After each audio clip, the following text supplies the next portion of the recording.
Welcome to When I Fell in Love with Hip Hop STL. I'm your show host, Israel Picasso. We tuning live from St. Louis, Missouri.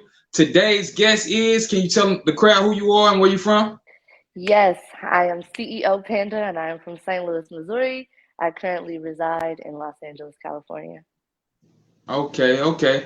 Now, can you give us insight on how was it growing up in St. Louis, Missouri? Man, let's see. I'll give you a whole visual. I grew up in so many different parts of St. Louis. My mom was never really pleased with staying in one place. So I stayed in the city for a while near Fairground Park, off of Vandervender. Oh, I stayed in the county. I stayed on the south side. I mean, I've kind of stayed everywhere in St. Louis except for East St. Louis, because as we know, from being St. Louisans, that's not St. Louis. okay. So like, how did you fall in love with the hip hop culture? And can you take us on a journey of how you started choreography? Yeah, I fell in love with the hip hop culture at a young age. I've always loved music, art, lyricism, poetry. I remember, I'm trying to think, what was my first? I remember the first time I watched Grease. I know I sound like, Grease. Why? Why Grease? Well, Grease was like the first movie I was put onto that incorporated both music and then you had dance. From there, it got me up, it got me moving. Anytime I heard music, I was always like, "Ooh, who is this? What is this?" And I learned it with the quickness. Being from St. Louis, I can say that art moves our city. Art is what helps our city to uh, escape the craziness that is our city as well. I Mm, found my niche of group of people that just love art so much that we've engulfed ourselves in it. And um, dance was something that always made me feel free, made me feel like I could accomplish anything, really. It was kind of like my superpower, if you, so to speak. So, I mean, it's either going to school, connecting with friends, those friends loving the same things you do, and you guys doing it together. okay.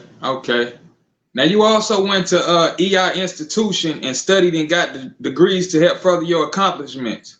How important is it to learn the business side of this industry? Oh, it's extremely important. You can't really do business without knowing how to actively, what's paperwork look like, how long it should take for things to get done, creating a timeline of events.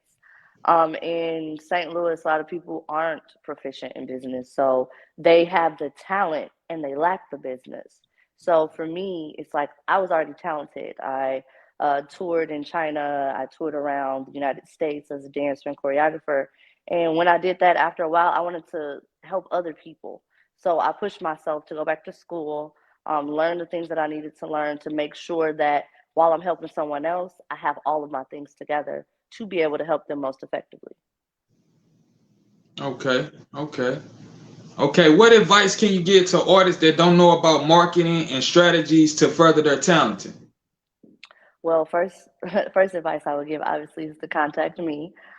If you're looking to learn a little bit more on your own, there are different classes and courses you can take at the local community college. Hell, you can just get on Google and say, "What do I need to do for marketing?" And you can get a plethora of videos from professionals like myself, who can tell you, the ins and outs and give you the surface stuff because they never give it too deep. But you can learn. It's all out here. Just Google it. Use your resources. Right. And how can I get in touch with Panda Marketing? And what are some of the prices that you service the people with? Well, they can get in touch with me either on Instagram at CEO Panda or CEO.Panda or CP.Markets. They can also contact us on our website at creativepandamarketing.com or cpmarkets.info. You can catch us on either one of those. And our price points started around 600 and then go up from there. That is strategic consultation. Basically, we sit down and I get to know you and your brand and what you want to do with it.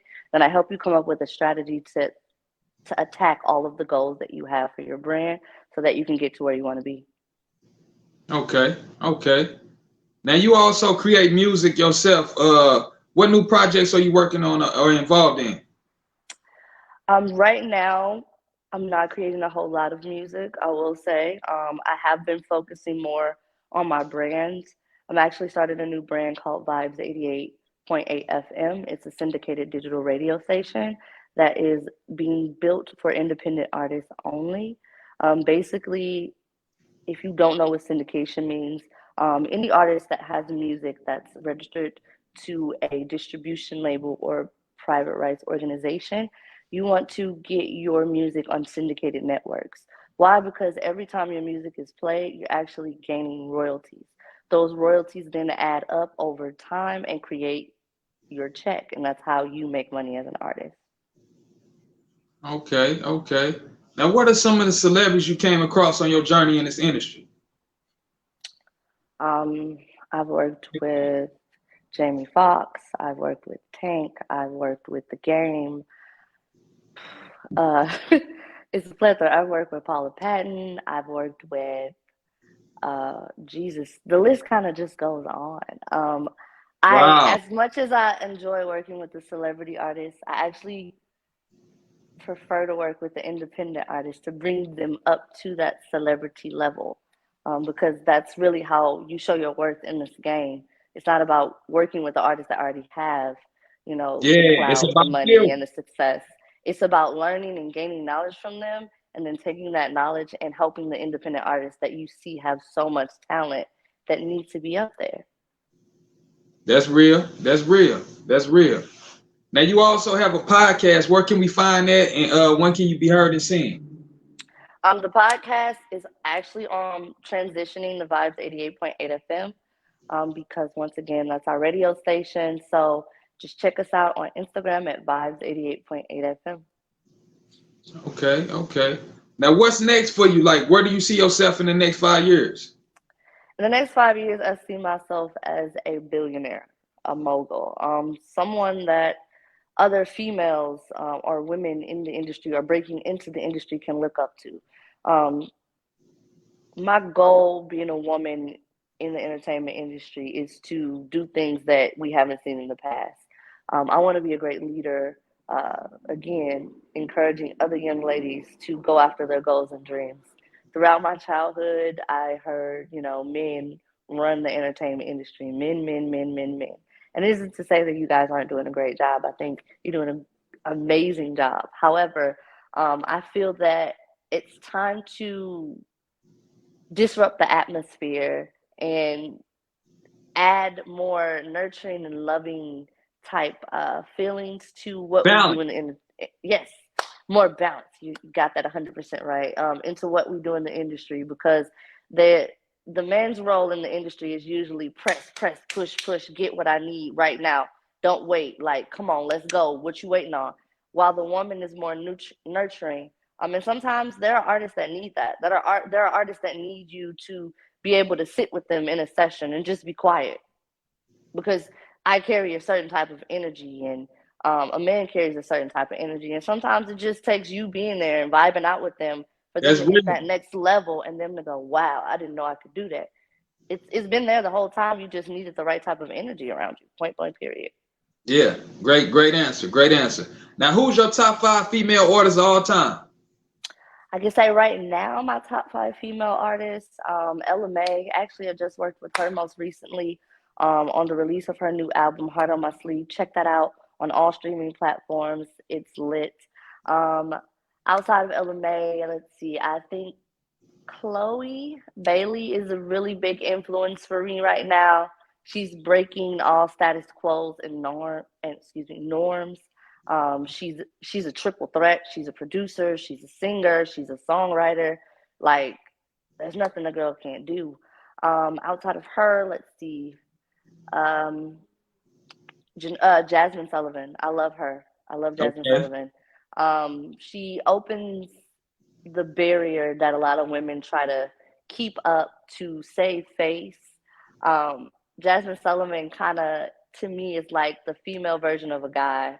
She gives no fucks, and she's not shy about it, and her vocal ability is crazy. Two more people. I guess you could say for my last two, I think I'm gonna go outside of the spectrum. of hip hop, R&B, and go gospel more so. Okay. In the gospel world, I like Lord, come on. Why can't I get her name out now? Lord, I was just listening to her song. I can't get her name out right now for some reason, but she has a hit single called "I'm Getting Ready to See" that features Nicki Minaj Okay. and um, I'm Tasha gonna have to Cobbs. put There we that. go. Tasha Cobbs. Tasha Cobbs. That's Okay. her name. Okay. Tasha Leonard Cobbs is her name. I like her because she's changing the game and the atmosphere as well. She's currently working with a lot of secular artists in the gospel realm, that something we've never seen before, and it's opening a lot of people's eyes and allowing us to kind of blur the lines when it comes to music more so. You have more people making more inspirational music that could be classified as a gospel song, but at the same time has worldly aspects to it. So I love Tasha Cobbs for that. And then outside of Tasha Cobbs, I would say Tamia. I know that she's an oldie but goodie, and she hasn't really come out with anything new as of lately. However, um, growing up, I listened to Mia, Tony Braxton, Mariah Carey, Whitney Houston, the R&B, the queens of R&B, I guess you could say. Mm. And she still resonates with my soul. A lot of her music, like she has a song called Poetry, and the song is essentially a poem where she's describing using poetry as the focal point, but she's really describing what type of love she desires and wants in her life. And I love her out of the box thinking. So that's my five. Okay, that's a dope five. That's a dope five. I like. I like. Now, you got any merch, any sponsors you want to represent? Yes. I'm kind of like a serial entrepreneur. So there's Creative Panda Marketing, which is my strategy marketing company. Then we have Vibes 88.8 FM, which is the radio. And then I have B Dope 365 Apparel. B Dope is an acronym for Bettering the Environment by Developing Opportunities that Produce Encouragement Every Day. So B Dope is an encouraging brand that also provides services like branded merch for our clients. This is actually obviously a Creative Panda Marketing hoodie made by Beto365. Oh, that's dope. That's dope. Thank you. Uh-huh. Uh-huh. So, like, what artists got to do to be to get on the radio station? Like, for us, what they got to do? To get on the radio station, we are currently looking for artists to interview. We're only going to select up to 10 to interview as a complimentary service. Basically, when we interview you, it also includes a music review live on our Instagram. Basically, the audience will let us know while we listen to your song if they think it's hot or not. If it's considered a vibe, you get to go on our playlist and you will be played throughout the week on the station. If it's not considered a vibe, then unfortunately you will not go on the playlist and you will have to submit another song. Okay. Okay. When the next time y'all going live? We're actually going to go live this Friday with an artist that I love a lot. I met him here in the Los Angeles area. His name is I Am Billy D. So we'll be going live with him this Friday at 2 p.m. Okay. Okay. That's what's up. That's what's up. You got anything else you want to say before we get out of here? Yeah, I just want to leave a encouraging message to anybody that's looking to build their artist career and do it effectively to where you are reaping the benefits of financial blessings, connecting with new people. It all starts with networking. It starts with, of course, creating your works and having your works readily available. But then outside of that, it's really about networking and not just through social media by DMing people and saying, hey, listen to my song. That doesn't work. You need to actually build rapport and relationship with these people. Figure out what you guys have in common and then start there and then grow. Basically, once you touch on something that you have in common with someone else, you have them, you have their attention, you have their support, and you have their love because I resonate with you now versus you just sent me some random song about, I don't know, money every 15 days. Like, no, what else are you going through in your life that normally you wouldn't just open up and express to others? How can you put that in your next song? Because you never know how that song that you really was like, I don't know, man, I like the song and I think I went too deep and I'm giving people too much insight. No, because 9 times out of 10, when someone's listening to a song, they're listening to that song for themselves first, not based off of who you are or what you're going through. They're trying to see if they resonate with what you're talking about. That's it. You never know Right. who you can help and heal. So, That's real. you know, That's what it's about. That's really what it's about for real. Giving service to the universe. yeah. Yeah, yeah. Okay, okay. So what you think about like today's era of hip hop? Like what you think? You think it's missing anything or you feel like it's in a good stage right now? I feel like today's era of hip hop is missing a few things. I feel like it's too superficial. It's too all about image. It's too, this is what I got, what you got. Sometimes I feel that or not sometimes I feel, but we've broken away from that feel good music that we grew up on. We've broken away from music that creeps into your soul and makes you think about things and changes your perspective. Right now, like I said, it's all about the flash. It's all about what I can show you that I have and how I can tell you that I'm better than you. And the music that we grew up on wasn't that way. Like Love and Happiness, for example. Love and Happiness. He talked about being in love and being happy. Like that's something that people need to hear. Right now, I think our most trending song is Big Booty or Pop That Ass or Shake That Shit or Get Money. Yeah, It's not the it's no same. sustenance. It's no sustenance in the music no more. Mm-mm. It's none. And I feel like we're missing that. Like I thought about it the other day. We have so many great artists that we grew up on. And they're not even making music no more. Like Lauryn Hill. Where is she? When was the last time she brought out anything? And everything that she did bring out in the past hit because it all was a spiritual journey that connected you to a higher understanding and allowed your mind to develop. Yeah. We don't have that right now. And And you can we still play it now to this day. Her music timeless. exactly, it hits on every point. We were going through the protests and the riots at the beginning of 2020, right as COVID hit here in the Los Angeles area. Like listening to Lauryn Hill put us all in the right mindset, put us in a powerful place, put us in a place to want to be proud of who we are and the culture that we got brought up into. So it's just like it's crazy to me that more artists aren't connecting in those ways, but I'm sure there are some out there. I just haven't discovered them yet, and I plan to within the next 3 to 5 years and lift those people up a lot more. Okay, okay. Yeah, we finna get out of here. This is another episode of When I Fell in Love with Hip Hop STL. Let the people know what podcast you on. Oh, this is another episode of When I Fell in Love with Hip Hop STL.